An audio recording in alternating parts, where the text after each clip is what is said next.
Nëse jemi që i besojmë Allahut, dhe jemi natyrisht, nëse të rinjt tonë i besojnë Allahut dhe besojnë në takimin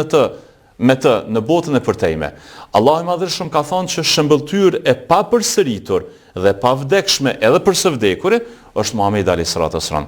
Ne mund të kemi mangësi tona që s'po arrim mjaftuar shumë me ndriçuar personalitetin e tij, me bë influencuesin, ndikuesin kryesor që do të ndryshojë rrjedhën e ngjarjeve tona, do të ndryshojë karakterin e shoqërisë tonë, nëpërmes shëmbëltyrës së tij, urtësisë së tij, modestisë së tij, maturisë së tij, devotshmërisë së tij, edhe kujdesit të tij për çdo shtresë të shoqërisë pa e anashkaluar asnjërin. Mendoj që të bëhemi pak më praktik. Në të kaluarën, nëse ke hyp në një mjet transporti publik, tren, autobus,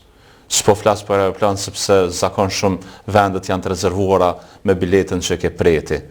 Po në autobus, nëse ke hyp dhe ke pa pranë teje jo dikon që është i moshuar, po dikon që për përshtypjen tonë ka mujt me konë një 2-3 vjet para teje.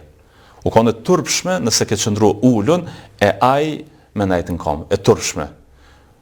Nga njëherë sot, kam përshtypjen edhe ato që na e përjetojmë do njëherë, jo shpesh por e shofim, po dhe që na thuhet,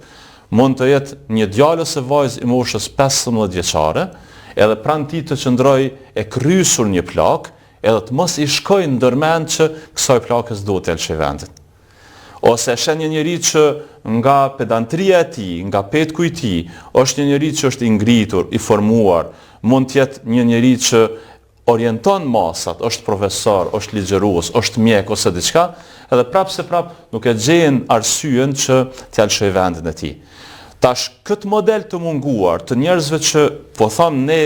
turpin e kena konstruar më të madh se sa gjithçka tjetër që zbon të qëndrosh se marrë me të pa dikush, jo për një njeri që është i shtyr në moshë, po veç 2-3 vjet që i ka para teje. Tash këta shembuj që na i kemi pas me sytë tonë tek prindrit tanë. Besoj që nuk do të me ndije pa fuqi që të njëjtin shembull më afrua edhe vladëve tanë, edhe fëmijëve tanë. Në mënyrë që t'u ambushë menden se ato ikona, ata shembuj që këta po i marrin si referenca në jetën e tyre, nuk janë shembuj meritor që duhet pasohen.